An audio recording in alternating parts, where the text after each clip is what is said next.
Bonjour à tous. Ce dimanche, nous fêtons les rameaux.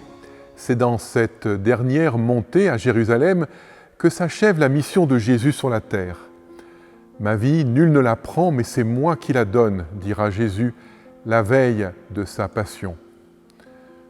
Son consentement libre, son obéissance à son Père nous touche. Un jour, il est acclamé comme un sauveur. Un autre, il est trahi par l'un des siens, puis conspué par la foule. Guidé par l'amour, la liberté intérieure de Jésus face aux événements qui se préparent nous bouleverse profondément. Avec courage, nous avançons vers Pâques à la rencontre de notre Dieu, à l'image du peuple d'Israël dans sa marche au désert. Ce chemin n'est pas toujours facile, mais nous savons que Dieu est miséricordieux et qu'il nous attend avec une patience infinie. Oui, il se tient prêt pour accueillir l'offrande de nos vies, celle qui lui plaît et marque notre conversion en accueillant sa parole et ses commandements, à commencer par, sans doute, le plus important d'entre eux, aimez-vous les uns les autres.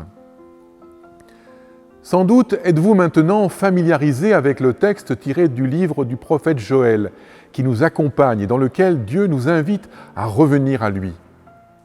En ce temps de carême, nous sommes invités à nous souvenir que Dieu est bon. Il est tendre, il est miséricordieux, il est lent à la colère et plein d'amour pour nous. La première étape de notre carême est bien de prendre conscience que non seulement Dieu est bon, mais c'est lui qui prend toujours l'initiative de nous appeler à revenir à lui. Dieu a fait alliance avec son peuple qu'il comble de bénédictions. Les récits de la Bible nous le rappellent. Sans se lasser, Dieu appelle le peuple qu'il s'est choisi à la fidélité. Et si les hommes s'égarent, il veille jalousement sur eux, comme le pasteur appelle les brebis de son troupeau à le rejoindre en leur montrant le chemin. Pendant toute la durée du carême, nous entendons donc son appel et le moins qu'on puisse dire, c'est que Dieu insiste, il ne se lasse jamais. Il ne lâche pas l'affaire, comme on dit familièrement. Il s'adresse à chacun d'entre nous individuellement, mais aussi collectivement, quand nous sommes en Église, dans nos diverses communautés, en petite fraternité. Mais comment faire pour revenir à Dieu? Y a-t-il une recette, un mode d'emploi? Toujours dans le livre de Joël, le peuple juif, à l'instar de nous aujourd'hui, est appelé à se repentir de tout son cœur. Attention, la conversion ne doit pas être de pure forme, du bout des lèvres. Elle doit être profonde, sincère et surtout pas partielle. L'intention du repentir doit être bien réelle. Rappelons-nous ce que dit un autre prophète, Ézéchiel, au chapitre 33 de son livre. « Tu leur diras, par ma vie, oracle du Seigneur, je ne prends pas plaisir à la mort du méchant, mais plutôt à ce qu'il détourne de sa conduite et qu'il vive. Retournez-vous, détournez-vous de votre conduite mauvaise. Pourquoi vouloir mourir, maison d'Israël ?» Rassurez-vous, Dieu ne souhaite pas la mort du pécheur, mais son plus grand souhait, celui qui lui tient le plus à cœur, est au contraire qu'il vive. Celui qui cherche Dieu ou qui veut revenir à lui ne devront pas se contenter de signes extérieurs en se couvrant la tête de cendre ou en déchirant ses vêtements, mais il devra ouvrir son cœur largement, généreusement à la parole de Dieu, à ses commandements et à sa miséricorde. Dieu nous convertit. Nous n'agissons pas seuls, Dieu est présent dans notre conversion et nous offre son pardon. Ainsi, nous pouvons recevoir un cœur nouveau pour que nous puissions prendre pleinement part à sa joie et la partager. Laissons donc Dieu agir en nous. Laissons la bonne nouvelle de Jésus-Christ nous guider jour après jour. Laissons l'Esprit Saint travailler en nous pour que la place réservée à Dieu soit de plus en plus grande dans nos vies. Alors nous pourrons présenter nos offrandes à Dieu. Des offrandes qui lui plaisent et qui témoignent de notre attachement à sa parole et à sa loi.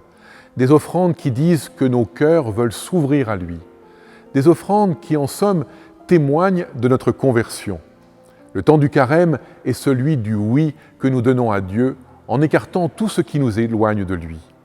Nous pouvons ainsi présenter à Dieu nos vies comme les offrandes qu'il aime et qu'il attend.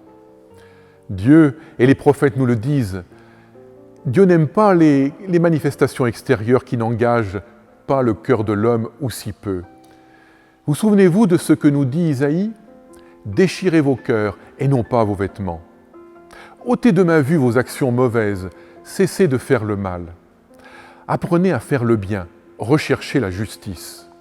Ou encore, quand vous étendez les mains, je me voile les yeux. Vous avez beau multiplier vos prières, je n'écoute pas.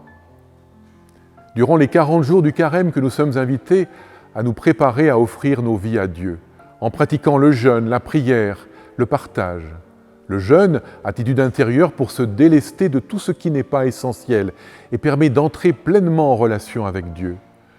Le jeûne qu'aime Dieu n'est-il pas celui qui brise les cœurs de pierre pour qu'apparaissent enfin les cœurs de chair? La prière, dialogue en cœur à cœur avec le Père qui voit tout dans le secret. Le partage avec les frères et les sœurs qui manquent de tout, et surtout de l'essentiel, du pain, de la fraternité, de la place dans nos assemblées. Alors le prophète Joël nous dit que le Seigneur s'est ému en faveur de son pays. Il a pitié de son peuple. Le pardon de Dieu est accordé pour peu que l'homme vienne à lui pour être sauvé. N'est-ce pas ce que nous chantons avec le psaume 79 ? Dieu, fais-nous revenir à toi et nous serons sauvés. Pour conclure, voici quelques pistes pour nous aider à faire de nos vies une offrande à Dieu. Individuellement ou en équipe fraternelle, nous pouvons nous interroger sur les offrandes que nous présentons à Dieu. Sont-elles celles qui lui plaisent, car elles nous engagent dans l'amour que nous voulons lui témoigner en retour de celui qu'il nous manifeste? Comment vivons-nous cette année une démarche de conversion de cœur pour répondre à l'appel de Dieu? Comment comprenons-nous le sens que Dieu donne aux offrandes que nous lui destinons? Courage et bonne route vers Pâques à tous. Il nous reste encore un peu de chemin à faire avant de nous retrouver pour fêter ensemble la Pâque de notre Seigneur. Et avant cela, belle fête des rameaux.